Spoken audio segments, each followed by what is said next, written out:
The courtroom buzzed with quiet murmurs as the clock struck 10 a.m. It wasn't just any case, this was the hearing that had captured the nation's attention. Vice President JD Vance, a figure who had risen from humble beginnings to the second highest office in the United States, stood at the defendant's table, his face an impassive mask. Cameras were banned from the courtroom, but the press gallery was packed. Every journalist knew that whatever happened today would dominate headlines for weeks. At the bench, Judge Whitaker adjusted her glasses. Known for her sharp tongue and intolerance for nonsense, she had presided over some of the most high-profile federal cases. But even she seemed to understand the weight of the morning's proceedings. Across the room, Vance's legal team shuffled papers, their polished suits doing little to hide the anxiety etched on their faces. The charge? Allegations of unlawful misuse of executive powers, an accusation that had sent shockwaves through Washington. Rumors swirled about backroom deals and covert decisions, but today was about facts. Cold, hard facts. Mr. Vance, Judge Whitaker's voice rang out, cutting through the noise like a blade. I trust you understand the gravity of today's proceedings? Vance, his expression unmoved, adjusted his tie. Yes, Your Honor, he said in the same steady, measured tone that once carried him through Senate hearings. He stood tall, a man who had faced adversity before, but there was something different today. An undercurrent of tension even he couldn't shake. His lead counsel, David Rosen, stepped forward. Your Honor, my client is prepared to cooperate fully with these proceedings. We request that the court proceed with fairness and impartiality. A faint smirk played on Judge Whitaker's lips. Fairness and impartiality, she echoed dryly. Coming from a man whose administration's actions have been anything but transparent, one might call that ironic. A ripple of laughter broke out from the gallery. For all his power and influence, J.D. Vance wasn't immune to the judge's biting humor. Yet Vance didn't flinch. The prosecution's table, led by U.S. Attorney Michelle Alvarez, wasted no time. Your Honor, the facts speak for themselves, she began, her voice crisp and unyielding. The vice president utilized classified channels to influence corporate decisions benefiting his personal investments. We have evidence, email chains, witness testimonies, even internal memos. Judge Whitaker leaned forward. And you're prepared to prove that beyond a reasonable doubt? Absolutely, Your Honor. Rosen interjected, his tone defensive. These accusations are based on circumstantial evidence. My client's record speaks for itself. He has dedicated his life to public service. The judge's eyes narrowed. Dedicated to public service or to consolidating power? The court is not here to weigh political narratives, Mr. Rosen. Vance clenched his jaw, but still, he remained silent. He had weathered storms before. Criticism was nothing new, but being mocked in open court by a federal judge? That was another matter entirely. At that moment, something shifted in the room. Judge Whitaker's voice took on a sharper edge. Let me be perfectly clear, she said, her tone laced with warning. No one, no matter how powerful, is above the law. If the evidence supports these claims, the consequences will be swift and severe. The courtroom fell into a stunned silence. Was this simply judicial posturing, or something more ominous? J.D. Vance, for the first time, allowed a flicker of defiance to surface. He met the judge's gaze squarely, the air around him charged with unspoken tension. But the battle was only beginning. The courtroom's air grew heavier as U.S. Attorney Michelle Alvarez signaled to her assistant. A large monitor flickered to life, displaying a series of encrypted emails. The headers alone were damning, top-level exchanges between Vance and the CEOs of major defense contractors. Your Honor, Alvarez began, her tone precise. This is Exhibit A, an internal memo from the Vice President's office dated August 14th. In this memo, Mr. Vance personally authorizes federal contracts worth $2.4 billion to Apex Dynamics, a corporation in which he holds undisclosed stock options. The murmur in the courtroom swelled, and even Judge Whitaker's calm facade cracked with curiosity. She tilted her head. Undisclosed? I assume you're prepared to prove that these holdings were intentionally hidden. Alvarez smiled faintly. We are, Your Honor. According to SEC filings submitted just 1 month prior, those assets were transferred to a trust registered under a shell corporation conveniently located offshore. The trail, while complex, is irrefutable. David Rosen rose from his seat, his voice tense. Your Honor, these claims are nothing more than political theater.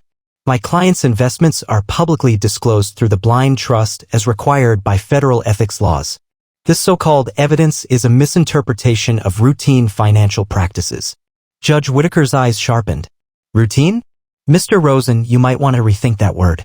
A vice president steering billion-dollar contracts to a company tied to his personal fortune is far from routine.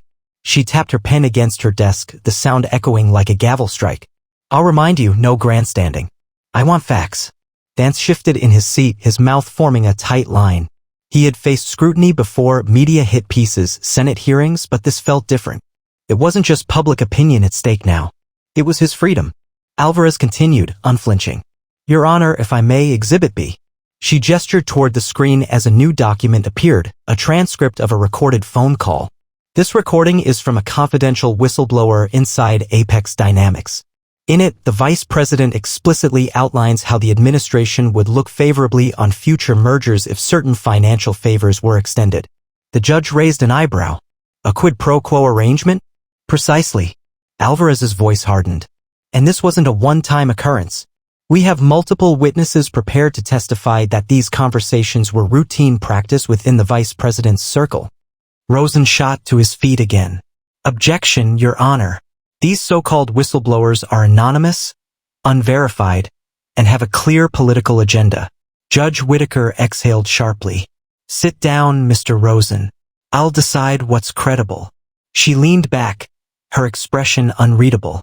"Ms. Alvarez, you're walking a fine line. If these allegations are true, the implications are catastrophic. But if not, you're treading dangerously close to character assassination." JD Vance's face remained cold and still, but behind his composed exterior, his mind raced. The evidence was piling up faster than his legal team had anticipated. And then, as if the weight of the case wasn't heavy enough, Alvarez delivered the blow. "Your Honor," she said quietly, her words measured.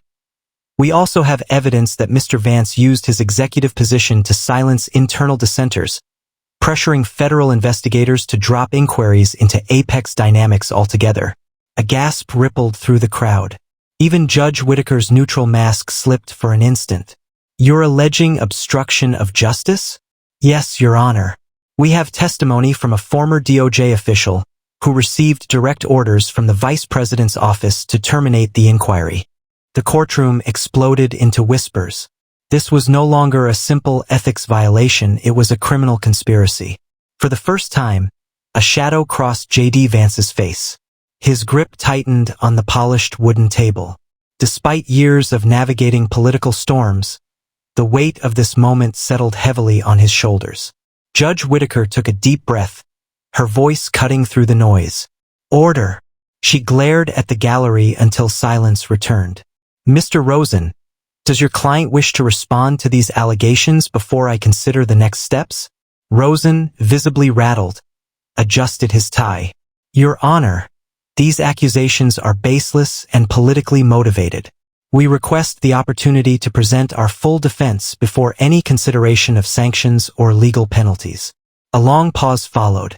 Judge Whitaker's gaze flicked toward Vance, as if gauging whether the vice president grasped the seriousness of his situation.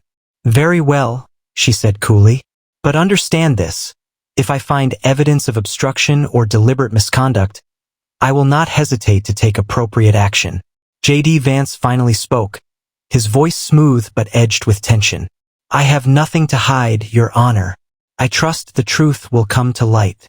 The judge's lips curled into a thin smile, one that carried no warmth. "Let's hope so, Mr. Vance. For your sake." The hearing was far from over, but the noose was tightening. The courtroom clock ticked steadily, but to JD Vance, the seconds stretched unbearably long. Every new piece of evidence felt like a fresh blow, and the once confident aura he carried seemed to flicker under the weight of the accusations. Judge Whitaker, ever composed, adjusted her glasses once more. "Ms. Alvarez," she said with a hint of impatience, "I trust your next witness will offer more than conjecture. If you're claiming obstruction of justice, I want first-hand testimony, not whispers in the dark." Alvarez didn't flinch. She signaled to the bailiff, who opened the side door. In walked Richard Keene, a former deputy attorney general with a pristine reputation and decades of service under his belt. His testimony was expected, but the tension in the room skyrocketed as he took the stand.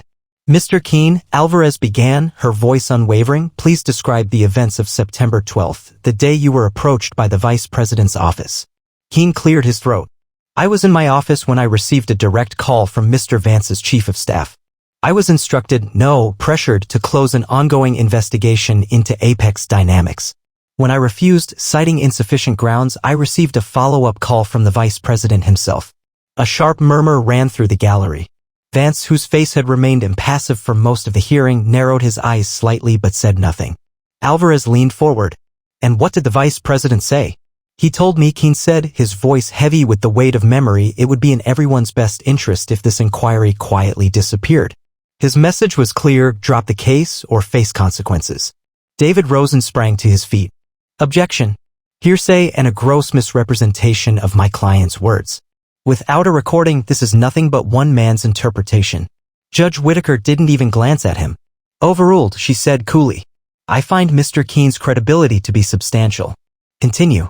A thin line of tension appeared along Vance's jaw. The courtroom wasn't just turning against him, it was crumbling beneath his feet. Alvarez wasn't done. "Mr. Keene, after you refused to shut down the investigation, what happened next?" Keene hesitated, his face etched with conflict. 3 weeks later, I was reassigned to a low-profile administrative position. Within a month, I was forced to retire. The weight of his words hung in the air like a stone. The judge tapped her pen against the bench. "Let me be clear, are you stating under oath that Vice President Vance retaliated against you for refusing to obstruct an active investigation?" "Yes, Your Honor," Keene said, his voice steady. "I believe my reassignment was direct retaliation for refusing to comply with his demands." Judge Whitaker leaned back, her expression unreadable. "Serious accusations indeed," she murmured. Then, more sharply, "Mr. Rosen, I trust your client understands the consequences of federal obstruction charges?" Rosen's voice was tight. "Of course, Your Honor. We maintain that no such obstruction occurred, and this testimony is based on misunderstanding and personal grievance." JD Vance finally spoke, his voice smooth but carrying a hard edge. "Your Honor, with all due respect, these accusations are politically motivated.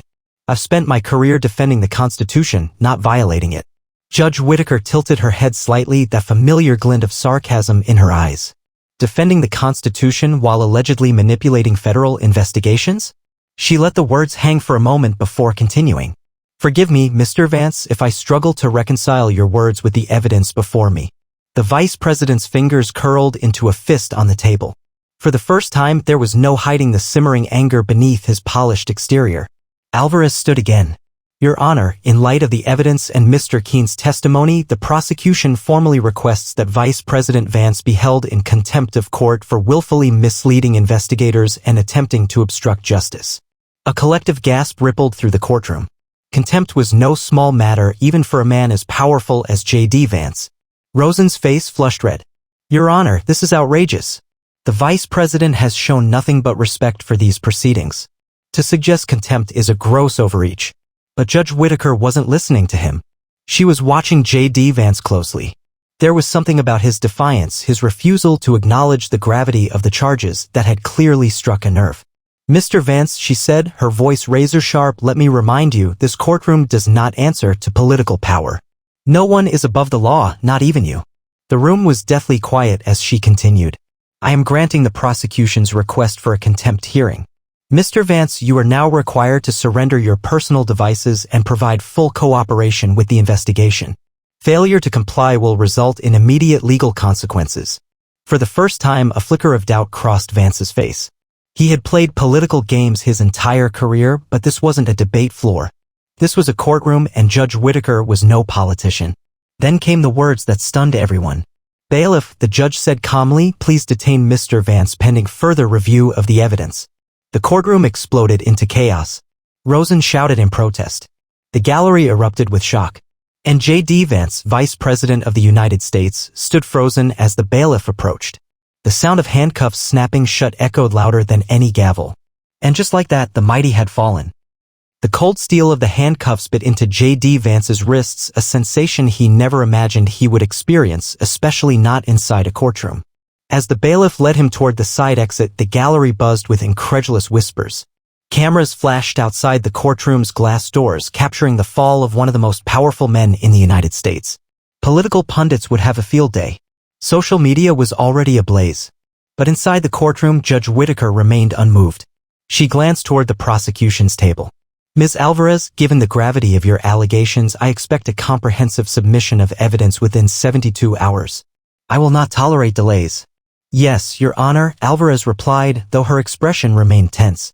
Despite the dramatic turn, she knew the real battle had only just begun. At the defense table, David Rosen's face was pale. "Your Honor," he protested, his voice barely masking his anger, "this is an unprecedented move. My client is the sitting vice president, surely the court can exercise discretion." Judge Whitaker's gaze pierced through him. "Mr. Rosen, my duty is to the law, not to political decorum. Your client will be held until further review. If you have an issue, I suggest you file for an emergency appeal." With that, she slammed her gavel down, signaling the end of the hearing. But for JD Vance, this was only the beginning of his nightmare. In a secure holding room beneath the courthouse, Vance sat on a metal bench, his posture rigid. The sterile walls pressed in around him, a far cry from the marble corridors of the White House. David Rosen stormed in moments later, his polished demeanor cracking under the strain. "This is absurd," he muttered, dropping his leather briefcase on the table. "We'll file for immediate release, this won't hold up on appeal." Vance didn't answer at first. His mind churned with a mix of anger and calculation. This wasn't how things were supposed to go.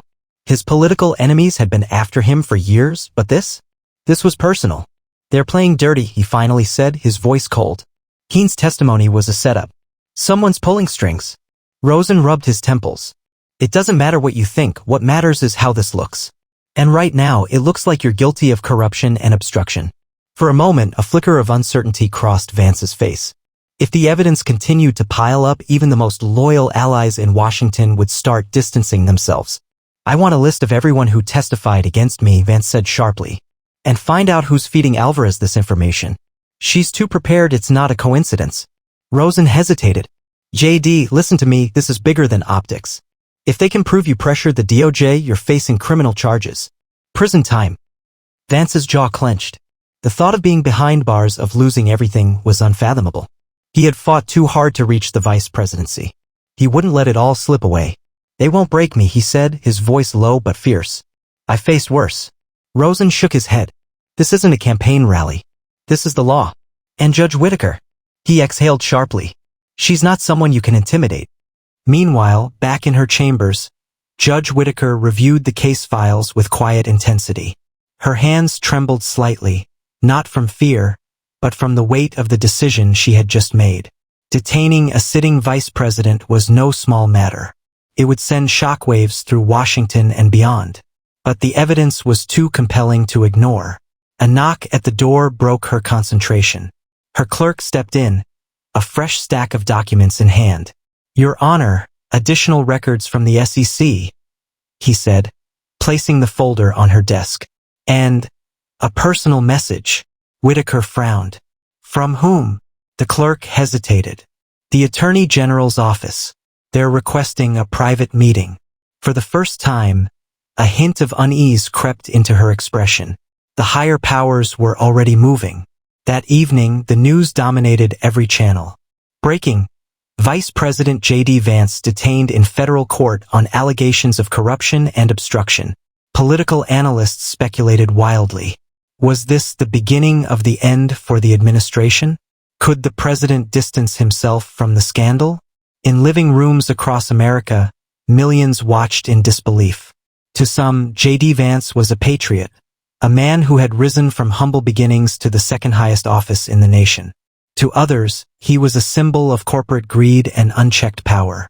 And as the country debated his fate, JD Vance sat alone in his holding cell, staring at the walls, his mind already plotting his next move. He wouldn't go down without a fight. The next morning, the sun barely crept over the horizon when the gates of the federal courthouse swung open. Journalists had camped outside overnight, eager to capture every detail of the unprecedented legal drama. The image of the Vice President of the United States in handcuffs had sent shockwaves across the country and the world. Inside, JD Vance stood in a dim holding cell, his suit slightly rumpled but his demeanor unchanged.